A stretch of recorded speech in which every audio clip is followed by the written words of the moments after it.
रामकृष्ण हरी, रामकृष्ण हरी। हरे राम, हरे राम, हरे राम। रामकृष्ण हरी मित्रांनो, आम्ही आज आळंदीला आलो आहे। संजीवनी समाधी सोहळा याचा 3रा दिवस आहे। आम्ही याला यायचं होतं पण आम्हाला थोडा टाइमच मिळाला नाही। परीच्या पप्पाला पण फर्स्ट शिफ्ट चालू होती ना, त्यांना टाइम मिळाला नाही। त्यानंतर आज आम्ही आलोय। परीला गाडीत बसायचं होतं, त्यानंतर परीला गाडीत वगैरे बसवलो आम्ही। परीला गाडी खूप आनंद घेत होती। गाडीतून उतरायचं नावच घेत नव्हती परी। त्यानंतर मग परीला आम्ही गाडीतून उतरवलं आणि परीनं टोपी वगैरे काढून टाकली। पप्पाने तिला टोपी वगैरे घातली आणि आम्ही तिचं जर्किंग वगैरे आणायचं विसरलंच होतो। तिला थंडी वाजत होती आणि तिला टोपी वगैरे घातली। आणि नंतर मला इंद्रायणीची पूजा पण करायची होती। असं म्हणतात आळंदीला आला की इंद्रायणीची पूजा वगैरे करणं शुभ असते आणि चांगले पण मानले जाते। 2 नवीन जोडप्यांनी केलं तर खूपच शुभ असते।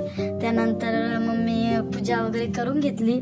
हळदी कुंकू वाहलं, फुलं वगैरे वाहले आणि त्यानंतर मग दिवा वगैरे आम्ही दिवा वगैरे सोडला आणि त्यानंतर मग आम्हाला दर्शनाला पण जायचं होतं। आणि तसं माझे पप्पा आम्ही आलो तेव्हा माझे पप्पा म्हणत होते की इंद्रायणीत दिवा वगैरे सोडणं शुभ असते। त्यानंतर मी कधी पण आले की आधी इंद्रायणीमध्ये दिवा वगैरे सोडतो, दिवा वगैरे प्रज्वलित करतो आणि त्यानंतर मग आम्ही आतमध्ये जायला निघालो। आणि इथं बघू शकता तुम्ही विजय ग्रंथ, ज्ञानेश्वरी वगैरे मिळते। इथं पारायण वगैरे करायचं तर तुम्हाला मिळू शकते, इथून तुम्ही घेऊन जाऊ शकता। त्यानंतर मग परीला बॉल वगैरे घेतला, बॅग वगैरे घेतली परीला। पर्स वगैरे पाहिजे होती तिला, तर माझ्यासाठी मी काही घेतलं नाही। माझ्याकडे सगळंच होतं म्हणून मी एवढं काही घेतलं नाही, फक्त परीला आणि ग्रंथ वगैरे घ्यायचा होता मला, ज्ञानेश्वरी वगैरे। ज्ञानेश्वरीचा ग्रंथ वगैरे घेतला आणि मंदिराकडे जात होतो आम्ही बघत बघत। सामान वगैरे खूप छान होतं, महाग पण होतं। यात्रेच्या ना खूपच महाग देत होते लोक। आता त्यांचं सीझन वगैरे त्यानुसार ते जास्तच महाग देत होते, नाहीतर एवढं महाग नसते। आम्ही नेहमी येतो तर।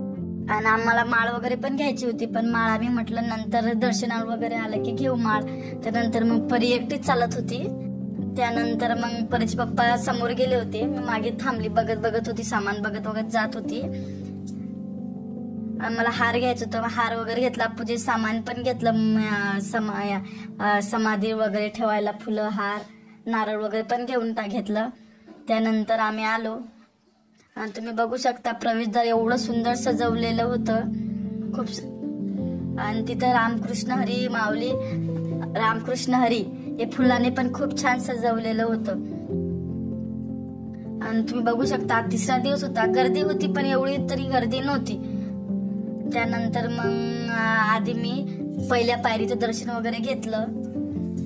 आतमध्ये कॅमेरा वगैरे घेऊन जाणार होतो, पण तिथं म्हणत होते कॅमेरा वगैरे अलाउड नाही आहे, तर आतमध्ये आम्ही काही कॅमेरा वगैरे नेला नाही। आणि त्यानंतर मंदिरातून दर्शन घेऊन आलो आणि परीच्या पप्पांना माळ घ्यायची होती, मग माळ बघत बघत आलो। आणि एका ठिकाणी त्यांना माळ खूप आवडली होती, त्याच्यामध्ये बघत होते ते।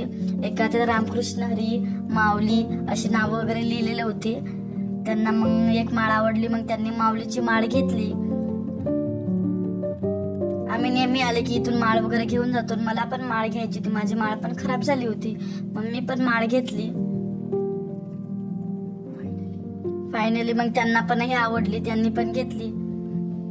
आमच्या वारकऱ्यांसाठी माळ खूप महत्वाची असते, म्हणून आम्ही माळ वगैरे घेतली। असा होता माझा व्हिडिओ मित्रांनो। तुम्हाला कसा वाटला नक्की मला कमेंट मध्ये सांगा। व्हिडिओ जर आवडला असेल तर नक्की शेअर करा, लाईक आणि सबस्क्राईब करायला विसरू नका। रामकृष्ण हरी।